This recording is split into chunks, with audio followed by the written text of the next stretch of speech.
ఇవాళ నేను మీకు మంచి హై నెక్ బ్లౌజ్ కాలర్ ఇప్పుడు బాగా ట్రెండింగ్లో ఉంది కదా, ఆ కాలరు బ్యాక్ ఓపెన్ వచ్చేలాగా ఎలా స్టిచ్ చేసుకోవాలని, నెక్ షేప్ కూడా చూడండి ఎంత బాగుందో. దాన్ని ఇప్పుడు బ్లౌజ్ ఎలా మార్కింగ్ వేసుకుంటున్నానో చూడండి ఒకసారి. సేమ్ బ్లౌజ్ ఎలా ప్రిన్సెస్ కటింగ్ నెక్ షేప్ వచ్చి డైమండ్ వచ్చేలా కావాలనుకున్నాను, అలానే నెక్ షేప్ గీసుకున్నాను. బ్లౌజ్ వేసుకొని కొలతలు ఎలా తీసుకుంటున్నానో చెప్తాను మీకు. బ్లౌజ్ ఫస్ట్ నీట్గా సెట్ చేసుకొని దాని పొడవు వచ్చేసి 13.5 వచ్చింది, 13.5. Next shoulder length normal deep నెక్కి వచ్చేసి 11 వచ్చింది, కానీ హై నెక్ కంటే బ్రాడ్ ఉండాలి కదా, బ్రాడ్ ఉండాలంటే నేను 14 తీసుకుంటాను. చెస్ట్ లూజ్ వచ్చేసి 15.5 వచ్చింది, 15.5 ఒక హాఫ్ ఇంచ్ పెంచుకుంటాను 16, ఎందుకంటే హై నెక్కి వచ్చేసి టైట్ వచ్చేస్తుంది. చంక కింద లూజ్ వచ్చేసి 7.2. హ్యాండ్ పొడవు వచ్చేసి 4 ఇంచెస్, పఫ్ హ్యాండ్స్కి ఒక 1 ఇంచ్ పెంచుకుంటాను, బాగుంటుంది వాల్యూమ్ అని చెప్పి. చంక లూజ్ వచ్చేసి 6.5. బ్యాక్ డీప్ వచ్చేసి 4 ఇంచెస్, అలానే ఫ్రంట్ డీప్ వచ్చేసి 7.2. ఈ కొలతలు ఉంటే చాలండి, మనం బ్లౌజ్ ఎలాగైనా స్టిచ్ చేసుకోవచ్చు. బ్యాక్ది వచ్చేసి హెమ్మింగ్లోకి ఒక 1.5 ఇంచ్ వదులుకున్నాను పేపర్ని, అలా మడచేసుకుంటాను సేమ్. ఇంకా కరెక్ట్ కొలతలన్నీ ఇది 2 పేపర్స్, ఒకటి ఫస్ట్ కిందది కొంచెం తక్కువ వస్తుంది, పైది ఎక్స్ట్రా వస్తుంది, చూసుకొని ఫిట్ చేసుకొని ఒక పిన్ పెట్టేసుకున్నామంటే సెట్, అది ఇంకెక్కడికి కదలదు. ఇప్పుడు బ్లౌజ్ పొడవు వచ్చేసి 13.5 హాఫ్ ఇంచ్ స్టిచ్చింగ్లోకి. షోల్డర్ లెంత్ 14 చెప్పాను కదా, దాంట్లో హాఫ్ 7 ఇంచెస్కి ఒక మార్కింగ్ వేసుకుంటున్నాను. స్కేల్తో ఒక లైన్ గీసేసుకున్నామంటే షోల్డర్ అలా ఉంటుంది. నెక్స్ట్ హాఫ్ ఇంచు స్టిచ్చింగ్లోకి. అటు సైడ్ నుంచి షోల్డర్ తీసుకోవాల్సింది, ఇప్పుడు ఇటు సైడ్ నుంచి తీసుకుని, ఇటు సైడ్ నుంచి 2 ఇంచెస్ ఉంటే చాలు మనకి, హై నెక్ నీట్గా కూర్చుంటుంది నెక్ చుట్టూ. చెస్ట్ లూజ్ వచ్చేసి 16 అన్నాను కదా, దాంట్లో హాఫ్ 8. లూజ్ వచ్చేసి 7 చెప్పాను కదా, కిందకు ఉండాలి. షోల్డర్ పెరిగినప్పుడు కిందకి కూడా చంక ఎక్కువ డీప్ దిగితేనే మనకి చంక టైట్ రాకుండా ఉంటుంది. మార్కింగ్ వేసుకుంటున్నాను చూడండి ఒకసారి, చంక లూజ్ ఎలా మార్కింగ్ వేసుకోవాలి ఏంటి అని చెప్పి. నాకు తెలిసిన కొన్ని చిన్న టిప్స్ మీతో చెప్పుకుంటూ ఉంటాను. నా ఛానల్ని ఫాలో అవుతూ ఉండండి, మీకు నాకు తెలిసిన చిన్న మిస్టేక్స్, నేను చేసే మిస్టేక్స్ అన్నీ చెప్తూ వస్తాను. చంక డీప్, ఫ్రంట్ ఎలా డీప్ తీసుకోవాలి, బ్యాక్ ఎలా డీప్ తీసుకోవాలని ఒకసారి కర్వ్ అంతా గీసేసాను కదా. ఇప్పుడు ఫ్రంట్ నేను నెక్ దగ్గర డీప్ తీసుకున్నాను కదా, ఆ డీప్ 7.2 ఇంచెస్ వచ్చింది, దానికి అడ్జస్టబుల్గా వేసుకున్నాను చూడండి. ఇక్కడ 4 ఇంచెస్ బ్రాడ్ పెట్టుకుంటున్నాను, అంటే మనకి లోపలగా ఉంటుంది కదా, అంతా మూసుకొచ్చేస్తుంది హై నెక్ ఉండాలంటే, అందుకని కొంచెం అలా తీసుకున్నాను. అది ఒకేసారి పైకి ఎందుకు డ్రా లైన్ చేసుకున్నా అంటే ఫ్రంట్ పార్ట్లోనే మనకు కాలర్ వచ్చేస్తుంది. మేము ఇప్పుడు కటింగ్ చేసేది ఫ్రంట్ పార్ట్ నుంచే, జాయింటింగ్ లేదు దానికి, ఫ్రంట్ నుంచే దాన్ని తీసుకుంటాము. నెక్ డీపింగ్కి డైమండ్ షేప్ తీసుకుంటున్నాను. డైమండ్ షేప్ పైన వచ్చేసి కర్వ్ ఉండదు, కింద వచ్చేసరికి కట్స్ వస్తున్నాయి. ఇప్పుడు బాగా ట్రెండింగ్లో ఉంది చూడండి బ్లౌజ్, అది కట్స్ రావడం, నెక్ షేప్ కానీ అది చూడండి. 1.5 ఇంచ్కి ఒక్కొక్కటి వేసుకొని టక్ 1.5 ఇంచ్కి అలా కర్వ్ తిప్పేస్తున్నాను. డీటెయిలింగ్గా చెప్తున్నాను కదా చూడండి. నెక్స్ట్ 2.5 ఇంచ్ మనకి ఇక్కడ చెస్ట్ లూజ్ ఉంటుంది కదా, అది 2.5 ఇంచ్. 1.5 ఇంచు టక్లోకి అటు సైడు ఇటు సైడు చెస్ట్ దగ్గర ఒక డాట్ పెట్టాలి కదా, ఆ డాట్ లాగా షేప్ తీసుకుంటున్నాను. దాన్ని మిడిల్ చూసుకొని అటు ఇటు మీకు ఒక ట్రయాంగిల్ షేప్లో లైన్ వేసేసి దాన్ని ఒక కర్వ్ లాగా తీసుకుంటున్నాను. నాకు స్ట్రైట్గా ఉంటే అంత ఫిట్టింగ్ అనిపించదు, కర్వ్ లాగా తీసుకుంటే చెస్ట్ పార్ట్ నీట్గా కూర్చుంటుందని నా ఆలోచన. చూడండి పేపర్ ఎలా కట్ చేశానని. మార్కింగ్ వేసుకున్న తర్వాత కటింగ్ చేస్తున్నాను. ఫ్రంట్ పార్ట్ని చూసుకుంటూ అంతా కటింగ్ చేసుకుంటున్నాను. అలా పైకి కట్ చేస్తున్నాను చూడండి. బ్యాక్ పార్ట్ మనకు అలా అవసరం లేదు కాబట్టి బ్యాక్ నార్మల్గా షోల్డర్ ఎంత ఉందో అంత స్ట్రైట్ లైన్ కట్ చేశాను. ఇప్పుడు ఫ్రంట్ నెక్ షేప్ కట్ చేస్తున్నాను చూడండి. ఎక్స్ట్రా ఎలా తీసుకుంటున్నాను ఏంటి అని చెప్పి కట్ ఎలా ఉంటే అలా కట్ చేస్తున్నాను.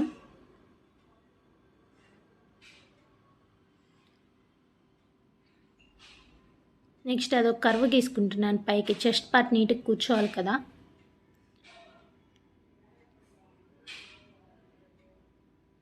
చూడండి పేపర్ ఎలా కటింగ్ చేస్తున్నాను. ఫ్రంట్ లోత్ తీయడం, దాన్ని మార్కింగ్ వేసా కానీ దాన్ని కట్ చేయలేదు కదా, దాన్ని చూసుకొని ఇప్పుడు కట్ చేస్తున్నాను, ఎక్స్ట్రా ఎక్కడ ఏది లేకుండా.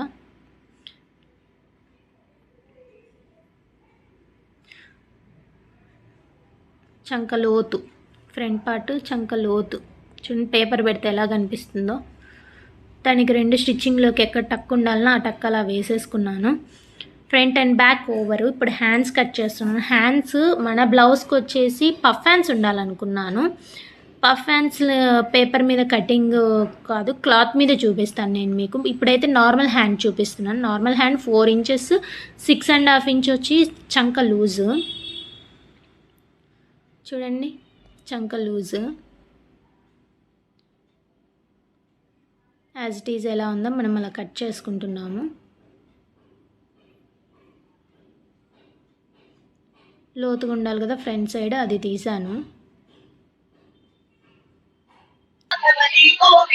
ఏ మార్కింగ్ ఎలా వేస్తున్నాను, ఎలా కటింగ్ చేస్తున్నాను అని చెప్పి. ఇప్పుడు ఫ్రంట్ కూడా నేను నెక్ షేప్ కట్ చేయలేదు చూడండి. అసలు ఫ్రంట్ కూడా నెక్ షేప్ కట్ చేయకుండా దాన్ని అలానే పెట్టేశాను.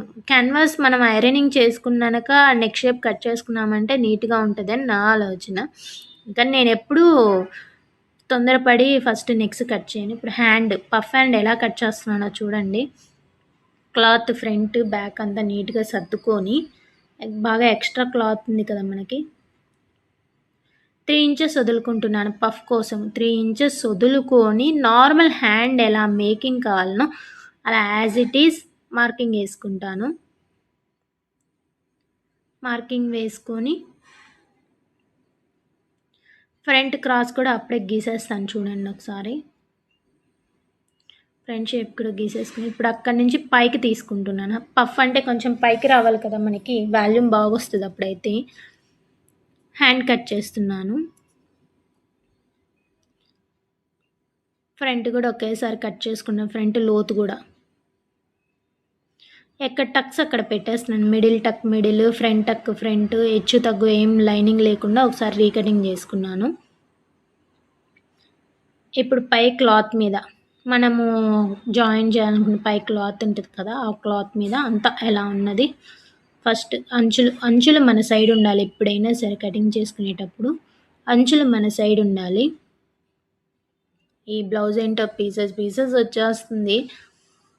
ఏదో తీసుకున్నాను కానీ తీసుకున్నప్పటి నుంచి నాకేమంత శారీ నచ్చలేదు, కానీ డిజైనింగ్ మాత్రం పెంచేస్తున్నాను.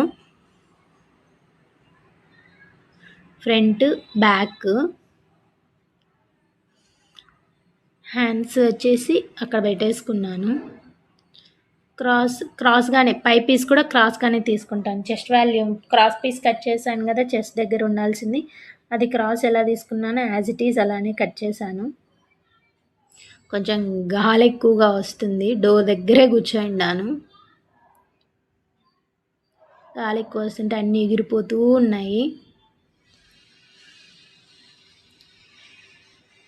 అన్నీ ఎక్స్ట్రా కట్ చేస్తాను. నాకు క్లాత్ కాస్త ఎక్కువే కావాలండి. ఏమంటే మనకి మళ్ళీ ఇవి క్లాత్ అడ్జస్ట్ కాలేదు, ఇక్కడ ఒక సాగిపోవడం అక్కడ సాగిపోవడం అలా నాకు నచ్చదు. అందుకని ఎప్పుడైనా సరే ఏదైనా క్లాత్ ఎక్స్ట్రాగా కట్ చేస్తాను. రీకటింగ్ కావాల్సింటే చేసుకోవచ్చు, కానీ క్లాత్ అటు సాగిపోయి ఇటు సాగిపోయి జరిగిందనుకోండి బ్లౌజే డిస్టర్బ్ అవుతుందని చెప్పి నాకు కాస్త, అందుకని మొత్తం చుట్టూ స్టిచ్చింగ్ వేసుకున్నాక రీకటింగ్ చేసేస్తాను. రీకటింగ్ చేసేస్తే ఎక్కడ ఎటువంటి బబుల్స్ రాకుండా బ్లౌజ్ ఫిట్టింగ్ అనేది కూర్చుంటుందని. అయిపోయిందా? ఇప్పుడు క్యాన్వాస్ కూడా ఐరనింగ్ చేసుకున్నాను. ఐరనింగ్ చేసుకొని స్టిచ్చింగ్ ఎలా చేస్తున్నానో చూడండి.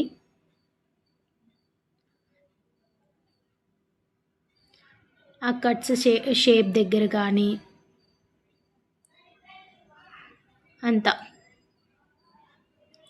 కట్స్ ఎలా ఉంటే అలాగ మనం ఫస్ట్ నీట్గా స్టిచ్ చేసుకుంటే, ఇప్పుడు మనం అలా ఎక్స్ట్రా క్లాత్ చేసుకున్నాం అనుకోండి, అటు ఇటు జరిగితే క్లాత్ అడ్జస్ట్మెంట్ చేసుకోవచ్చు. ఏ ఎక్స్ట్రా ఉన్నిందంటే కరెక్ట్గా కట్ చేసుకున్నామంటే ఇబ్బంది పడతాం కదా, అందుకని నేను ఎక్స్ట్రాగా పెట్టేస్తాను.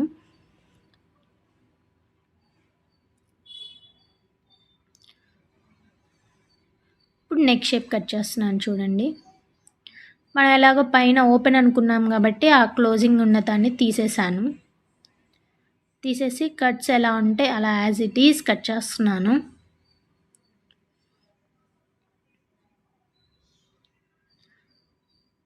యాజ్ ఇట్ ఈజ్ కట్ చేసి ఇప్పుడు ఎక్కడెక్కడ పాయింట్ లోపలికి మూల తిరగాలనో ఆ మూల దగ్గర అంతా ఒక టక్ పెట్టేస్తాను. టక్ పెట్టేసి తిప్పేస్తాను.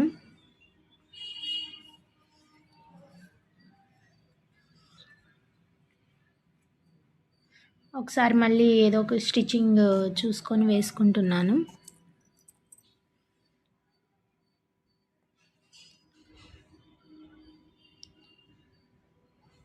ఐరనింగ్ చేసుకున్నాను. క్లాత్ పైది కిందది రెండు ఒకసారి తిరిగి ఐరనింగ్ చేసుకొని క్యాన్వాస్కి స్టిచ్ చేయడం మర్చిపోయానని చెప్పి క్యాన్వాస్కి కూడా ఒక స్టిచ్ వేసుకుంటున్నాను, కదలకుండా ఉంటుందని చెప్పి. ఇప్పుడు దాన్ని తిప్పేసి ఐరనింగ్ చేసుకున్నాను కదా. నెక్స్ట్ నీట్గా దాన్ని ఎక్కడికక్కడ గ్యాప్స్ రాకుండా పై క్లాత్కి కింద క్లాత్కి సర్దుకుంటూ దానికి ఒక స్టిచ్ వేసేస్తున్నాను.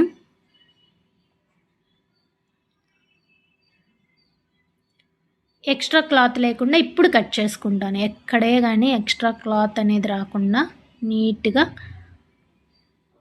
ఇప్పుడు కట్ చేసుకుంటాను. Front part is ready. Neck shape మీరు ఫస్ట్లో బ్లౌజ్ చూసారు కదా, ఆ బ్లౌజ్ షేప్ లానే as it is neck shape వస్తుంది కదా.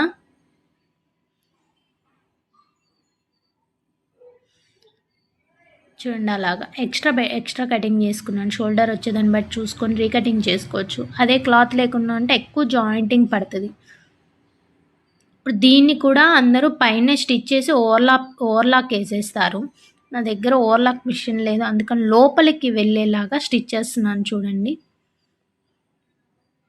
లోపలికి పీస్ అనే మాట బయటికి రాకుండా చెస్ట్ దగ్గర మొత్తం లోపలికి వెళ్ళేలాగా పై పీస్ పైన లోపల పీస్ లోపల పెట్టి మిడిల్లో ఫ్రంట్ పార్ట్ పెట్టేసి దాన్ని స్టిచ్ చేసేసాను. చెస్ట్ చూడండి ఎలా కూర్చునిందో, బాగా కనిపిస్తుందా? చెస్ట్ పీస్ కూర్చునింది. క్రాస్ పీస్ తీసుకుంటే మనకి చెస్ట్ అంత నీట్గా కూర్చుంటుంది. స్ట్రైట్ పీస్ అయితే నాకేమంత అనిపించదు, కొంచెం పట్టేసినట్టు ఉంటుందనే ఆలోచన. అందుకని నేను ఎప్పుడు స్ట్రైట్ పీస్ తీసుకోను, క్రాస్ తీసుకుంటాను. ఫ్రంట్ది ఫ్రాక్ అయినా అలానే క్రాస్ తీసుకుంటాను, బ్లౌజ్కైనా అలానే క్రాస్ తీసుకుంటాను. చెస్ట్ పార్ట్ అనేది కంఫర్టబుల్గా ఉంటుంది మనకి, లేదంటే కొంచెం లూజ్ ఉంటేనే కంఫర్ట్ అనిపిస్తుంది. ఇదైతే లూజ్ అక్కర్లేదు, మనకి టైట్గా ఉండాలి బ్లౌజ్ అనిపిస్తుంది. ఒక్కొక్క టక్ పెట్టేస్తున్నాను. ఇది కూడా బాగా కర్వ్ తిరగాలి కదా.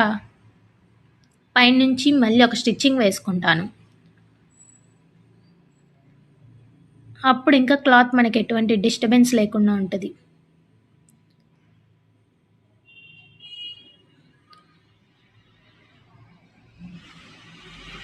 అలా వేసేసుకొని నీట్గా ఫ్రంట్ పార్ట్ కూడా రెడీ అయిపోయింది. దీనికి కూడా ఎక్స్ట్రా క్లాత్ తీసుకున్నాను కదా, నీట్గా స్టిచ్ వేసుకొని ఆ ఓవర్ క్లాత్ అంతా లేకుండా కటింగ్ చేసేస్తాను.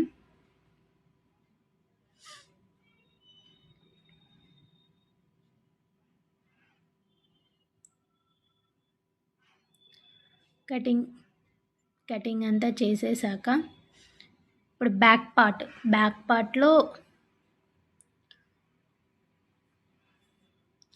పార్ట్కి కూడా ఐరన్ చేసుకున్నా, దాన్ని కూడా తిప్పి వేస్తాను. ఇప్పుడు చూడండి, బ్యాక్ కూడా లైనింగ్కే క్యాన్వాస్ అటాచ్ చేసుకున్నా. హై ఎలా వస్తుందో చూడండి ఒకసారి. బ్యాక్ ఓపెన్ అనుకున్నాం కదా మనము, అందుకని బ్యాక్ ఓపెన్ చేసేసి పైన నుంచి నెక్ స్టిచ్చింగ్ 2 కట్స్ వచ్చి కింద ఒక రౌండ్ వచ్చేలాగా నెక్ షేప్ చూడండి ఎంత బాగుందో, క్యూట్గా. ఇంకో పీస్ కూడా యాజ్ ఇట్ ఈజ్ అలానే జాయిన్ చేసేస్తున్నాను.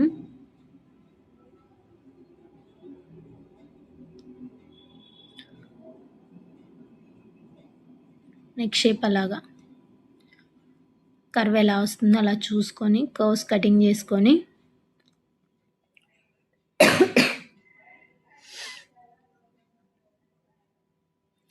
ఆ పాయింట్స్ తిరిగే చోటల్లో ఒక టక్ పెట్టేసుకోవాలి. రౌండ్ కానీ పాయింట్స్ కానీ తిరిగే చోట చిన్న చిన్న టక్స్ పెట్టేసుకున్నామంటే క్లాత్ అనేది నీట్గా తిరుగుతుంది మనకి, లేకుంటే క్లాత్ నీట్గా తిరగదు. చూడండి, నేను హెమ్మింగ్కి ఎక్స్ట్రాగా క్లాత్ వదిలేను కదా, దాన్ని బ్యాక్ తిప్పేస్తాను అన్నమాట. ఇప్పుడు ప్రతి బ్లౌజ్కి నాకు అలవాటు ఏంటంటే తిప్పేస్తాను. ఫినిషింగ్ నీట్గా ఉంటుంది బ్యాక్ సైడ్ అని చెప్పి తిప్పేసుకుంటాను.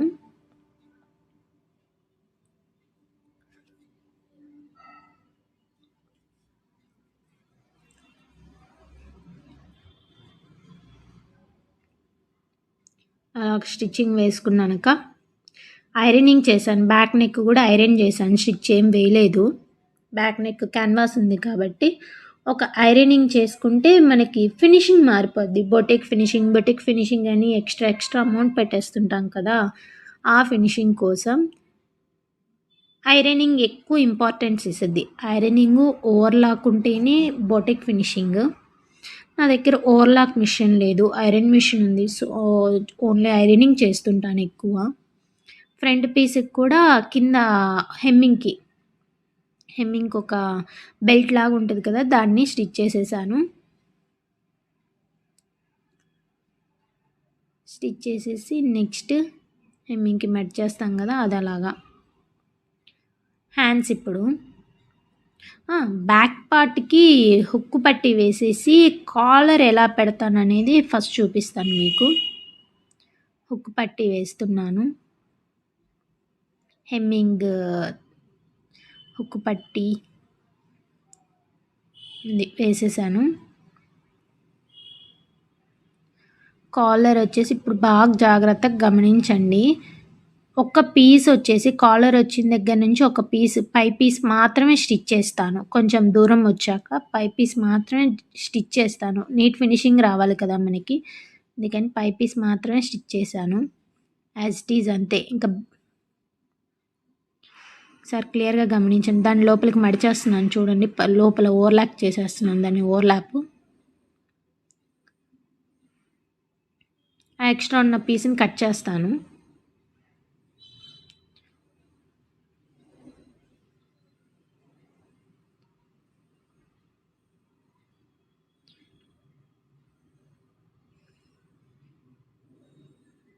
కట్ చేసి దాన్ని అలాగా నీట్గా మడుచుకొని ఒక స్టిచ్ వేసేస్తే అయిపోయింది. హై నెక్ కాలర్ కావాల్సింది ఫ్రంట్ పీస్ నుంచి వచ్చేసింది చూడండి.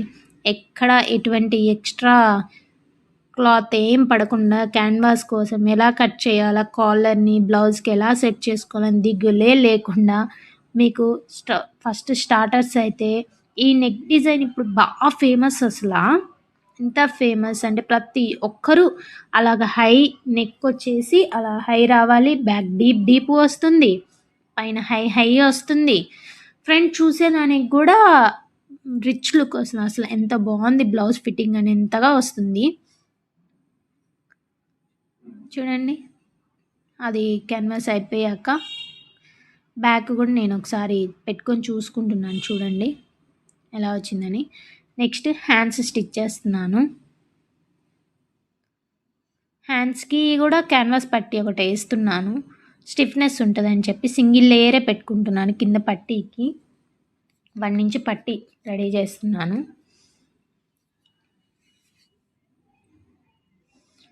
హ్యాండ్స్ ఫినిషింగ్ మీరు ఫస్ట్ వీడియోలో చూసారు కదా, హ్యాండ్స్ ఫినిషింగ్ ఎలా వస్తుంది అని చెప్పి దాన్ని అలా రెడీ చేశాను. ఒకసారి హ్యాండ్ లూజ్ చూసుకొని స్టిచ్చింగ్ వేసేస్తున్నాను.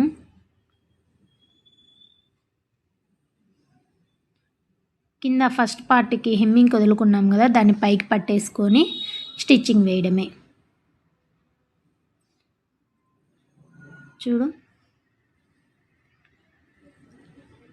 అటు సైడ్ ఇటు సైడ్ ఫస్ట్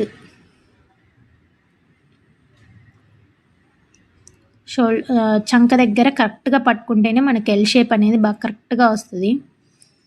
అలా పట్టుకొని చూపిస్తున్నాను చూడండి. బ్యాక్ టక్స్ ఉంటాయి కదా నడుం దగ్గర, అవి కూడా వేసేస్తున్నాను.